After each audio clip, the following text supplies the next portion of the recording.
Hello friends, स्वागत है आप सभी का द्रोणा एजुकेशन के यूट्यूब चैनल पर। एक बार फिर 12वीं क्लास विद्यार्थियों के लिए एक बहुत बड़ी उनके लिए अपॉर्चुनिटी आई है ना, कि एक सुनहरा अवसर है कि वो स्कूल में लैब असिस्टेंट की जो वैकेंसीज आई है उसकी फॉर्म फिलिंग कल से स्टार्ट हो गई है। तो आज अपन बात करेंगे कि फॉर्म को कैसे भरना है, एग्रीकल्चर वाले इस फॉर्म को भर सकते हैं या नहीं, कौन कौन सी पोस्टों के लिए एग्रीकल्चर वाले भर सकते हैं, साइंस वाले कौन कौन सी पोस्टों के लिए इस फॉर्म को भर सकते हैं, और 12th क्लास वाले जो भी स्कूल में हैं वो इस फॉर्म को भर सकते हैं या नहीं भर सकते। अपन एक एक के बारे में अच्छे से बात करेंगे। पोस्ट प्रेफरेंस क्या देनी है, जो कि पोस्ट प्रेफरेंस बहुत मायने रखती है आपकी।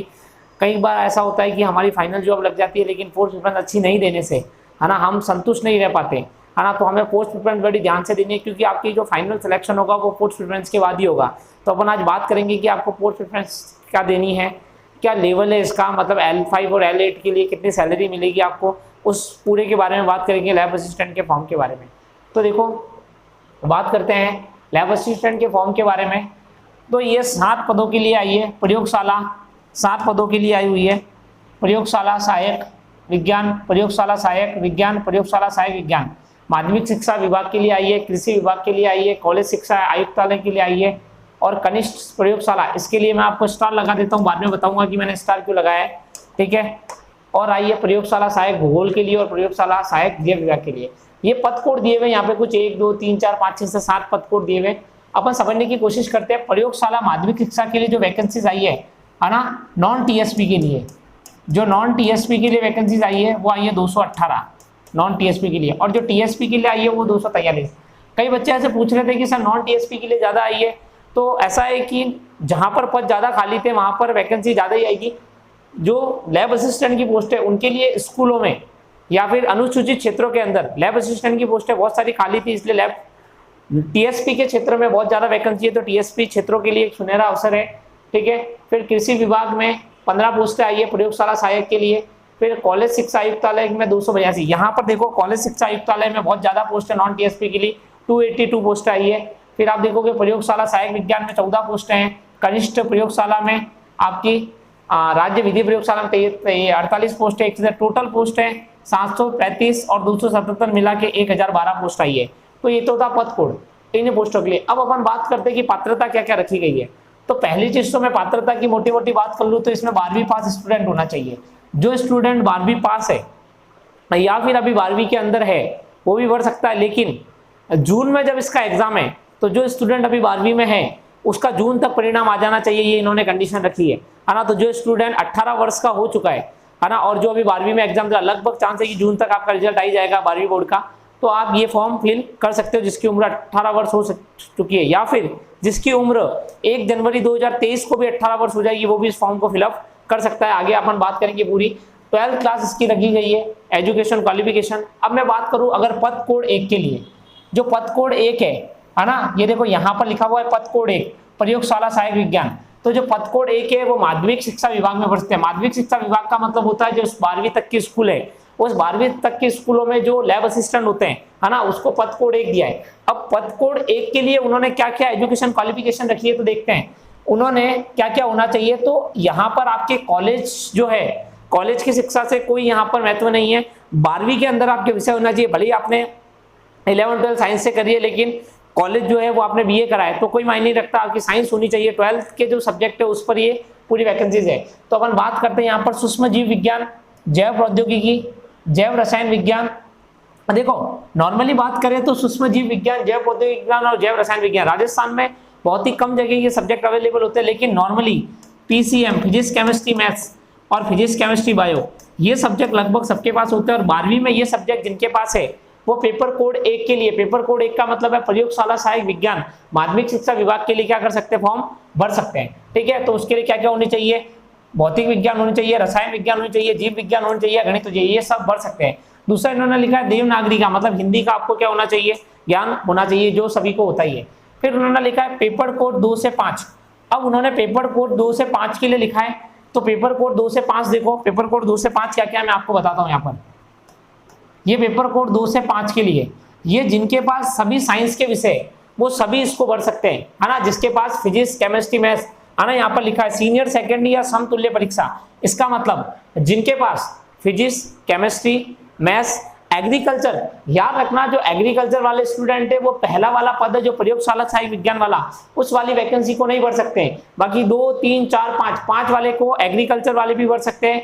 जिनके पास साइंस है, फिजिक्स, केमिस्ट्री, मैथ्स, बायोलॉजी है, वो भी इन पदों को भर सकते हैं, ठीक है। लेकिन जो एग्रीकल्चर वाले वो प्रयोगशाला सहायक विज्ञान फर्स्ट वाले पद को नहीं भर सकते। बाकी सारे के सारे 2 से 5 वाले पदों को वो लोग आराम से भर सकते हैं। दूसरी चीज, अब बात करते हैं पेपर कोड 6 के लिए। तो पेपर कोड 6 की बात करें तो पेपर कोड 6 भूगोल के लिए। तो जिस स्टूडेंट के 12वीं में भूगोल रही है वो क्या कर सकता है, सिर्फ और सिर्फ, अब जिस स्टूडेंट के भूगोल रही है वो पेपर कोड 1 से लेके पद कोड 1 से लेके पद कोड 5 तक के फॉर्म को नहीं भर सकता, वो सिर्फ 5-6 नंबर वाले को भर सकता है।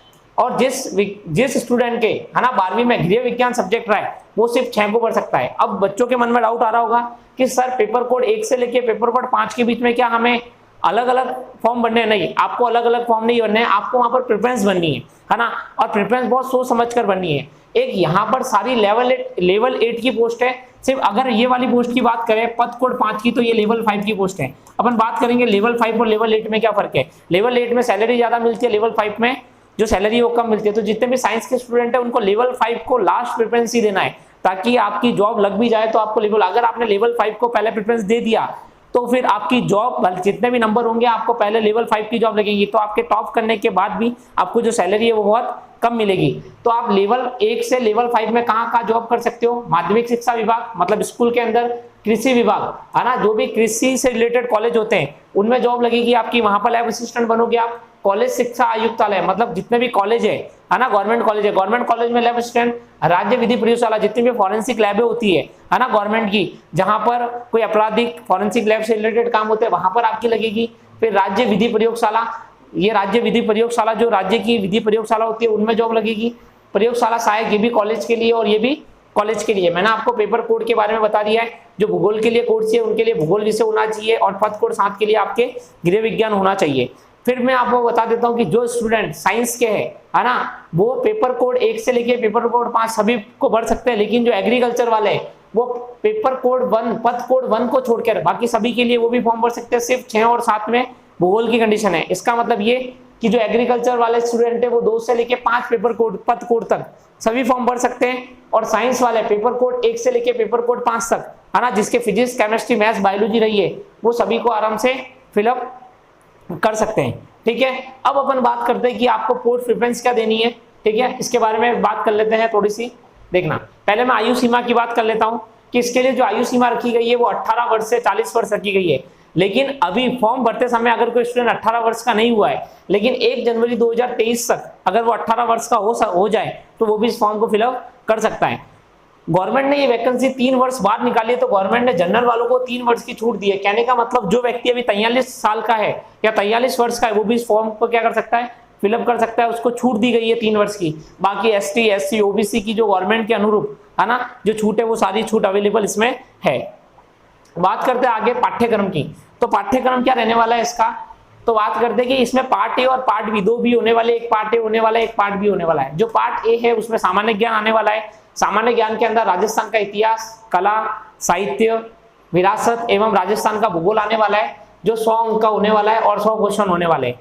फिर उसी के आधार पर बात करेंगे पार्ट बी जो होने वाला है ना, उसमें भौतिक, रसायन और जीव विज्ञान। याद रखना इसमें गणित नहीं है, भौतिक, रसायन और जीव विज्ञान है ना। आपको फिजिक्स, केमिस्ट्री और बायोलॉजी पढ़नी होगी, इसके अंदर गणित नहीं है। और ये जो होने वाला है ये 200 अंक का होने वाला है। टोटल जो अंक होने वाले पेपर के वो 300 अंक का पेपर होने वाला है। इसके अंदर आपको मिनिमम 40% लाना अनिवार्य है। मिनिमम 40% का मतलब ये नहीं है कि आप 40% लाओगे तो सिलेक्शन हो जाएगा। मिनिमम 40% का मतलब ये है कि आपको इस एग्जाम में है ना, अगर आप 40% से कम लाते हो तो पहले ही दौर से बाहर आ जाओगे। लेकिन अगर आपके अंक 40% से ज्यादा है फिर भी जो गवर्नमेंट के द्वारा जो कट ऑफ निकाली जाएगी उस कट ऑफ को आपको क्या करना पड़ेगा, पार करना पड़ेगा। ठीक है, इसके अंदर आपकी जो नेगेटिव मार्किंग रखी गई है वो 1/3 रखी गई है। ये सिर्फ जो सिलेबस है वो पद कोड संख्या 1 से लेके पद कोड संख्या 5 तक की है। ठीक है, 6 और 7 के लिए, भूगोल के लिए अभी सिलेबस नहीं आया है क्योंकि पहली बार है ना भूगोल के लैब असिस्टेंट की वैकेंसी के लिए एग्जाम कराया जा रहा है। तो इसका सिलेबस जल्दी बोर्ड जारी करेगी। जब बोर्ड जारी करेगी तो हमारे द्वारा आपको सूचित कर दिया जाएगा। ठीक है, ये था इसका पेपर पैटर्न। अब बात करते हैं परीक्षा की तिथि। तो परीक्षा की तिथि 28 और 29 जून को होने वाली है ना। अब मैं आपको वेतनमान बता दूं, जो पद कोड संख्या 1 से 4 तक था है ना, वो सारे लेवल 8 के हैं। मतलब कहने का मतलब ये, अगर मैं पद कोड संख्या 5 को छोड़ दूं, है ना, उसके अंदर पद कोड संख्या जो 5 है उसको मैं छोड़ दूं, वो सिर्फ लेवल 5 की जॉब है, बाकी सबकी सब लेवल 8 की जॉब है। तो आपको 2 ईयर तक जो राजस्थान में प्रोबेशनरी पीरियड होता है उसमें आपको 18,500 मिलेगी। उसके बाद जो आपकी सैलरी है वो 36,000 से 37,000 तक मिलेगी। लेकिन जो लेवल 5 की जॉब है उसके अंदर आपको 29,000 से 30,000 तक की जो आपकी सैलरी है वो आपको मिलेगी। ठीक है, आगे चलते हैं। हमारे द्वारा भी एक बैच चालू किया जा रहा है लैब असिस्टेंट का न्यू बैच, जिसकी डेट है 8 अप्रैल 2022 से। हमारे यहाँ कांस्टेबल का बैच पहले से चल रहा है, पहले भी हम बैच चला चुके हैं, सारे सेलेक्टेड टीचर पढ़ा रहे हैं। आप डेमो लेकर देख सकते हैं। आबू रोड का एकमात्र कोचिंग है जहाँ पर इंटरेक्टिव पैनल पर पढ़ाया जाता है, आपको PDF दी जाती है, सारी सुविधाएं दी जाती है, आपके टेस्ट लिए जाएंगे। ठीक है, यहाँ पर सारी एक्सपीरियंस फैकल्टी पढ़ाएगी, जो पहले से इस एग्जाम में सेलेक्टेड है वही आपको पढ़ाएंगे। बाकी ऐसे कोई टीचर नहीं है जिनको एक्सपीरियंस नहीं है, ऐसे टीचर कोई भी यहाँ पर नहीं पढ़ाने वाले। अभी कांस्टेबल का बैच चल रहा है, आप उन विद्यार्थियों से मिलिए, उन विद्यार्थियों से फीडबैक लीजिए, उसके बाद द्रोणा में एडमिशन लीजिए। ठीक है, तो हमारे द्वारा जो बैच चलाया जा रहा है वो 8 अप्रैल 2022 से स्टार्ट हो रहा है। इस बैच की अवधि 75 दिन रहेगी। 75 दिन का मतलब है लगभग 2.5 महीने में हम पूरा कोर्स आपको अवेलेबल, पूरा कोर्स करा देंगे 2.5 महीने के अंदर। जो शुल्क लगा गया है 4500, देखो 4500 रुपये शुल्क बहुत ही कम है ना। मिनिमम आपकी 5 से 6 घंटे की क्लासें लगेगी, लेकिन आप इस 4500 शुल्क ना देके एक बार आप इस 4500 शुल्क दीजिए। आपको जो कोचिंग है वो कोचिंग का पूरा हम मटेरियल है, पूरा का पूरा मटेरियल दे देंगे आपको। आबू रोड से बाहर जाने की कोई जरूरत नहीं है, आप यहाँ रहकर पढ़िए। ऑफलाइन क्लास में हम आपको 75 दिन में पूरा कोर्स करा देंगे अच्छे से। ठीक है, तो आपको ये 4500 नहीं देखना है, आपको ये देखना है कि आपकी जॉब लग जाएगी तो आप इससे डबल पैसा कमा लेंगे, है ना। तो हमारे द्वारा भी एक वैकेंसी, हमारे द्वारा भी एक बैच चलाया जा रहा है, उस बैच को जरूर ज्वाइन करें, है ना। 8 अप्रैल से चलाया जा रहा है, जिसकी लास्ट डेट ऑफ रजिस्ट्रेशन हम 3 अप्रैल रखने वाले हैं। 3 अप्रैल तक जो स्टूडेंट रजिस्ट्रेशन करा लेगा, है ना, और जो भी टॉप 10 स्टूडेंट होंगे, है ना, टॉप 10 स्टूडेंट आ जाएंगे। हो सकता है हम उन स्टूडेंट को कुछ फीस में छूट दे दें, लेकिन अभी जो फीस रखी गई है वो 4500 रुपये फीस रखी गई है। तो जो भी स्टूडेंट ज्वाइन करना चाहता है कृपया करके जल्दी ज्वाइन करे। एक बात और मैं आपको बताना चाह रहा था, वो बात ये है वैकेंसी से रिलेटेड। चलो, वैसे मैंने आपको सारी बातें इसके अंदर बता दी है, और भी कोई डिटेल नोटिफिकेशन आएगा तो मैं आपको जरूर बताऊंगा। तो आप भी जरूर द्रोणा से जुड़े। द्रोणा में बहुत सारे स्टूडेंट कोचिंग कर रहे हैं, और मैं निश्चित ही कहता हूं कि उन स्टूडेंट को सफलता जरूर कांस्टेबल के बैच में मिलने वाली है। आप लैब असिस्टेंट के बैच में हमारे यहाँ ज्वाइन कीजिए, आपको अच्छा अनुभव होगा। आबू रोड की एकमात्र अच्छी कोचिंग है, आबू रोड की एकमात्र ऐसी कोचिंग है जहाँ पर पूरी सब एक्सपीरियंस फैकल्टीज पढ़ा रही है। तो आप जल्दी द्रोणा को ज्वाइन करें। Thank you.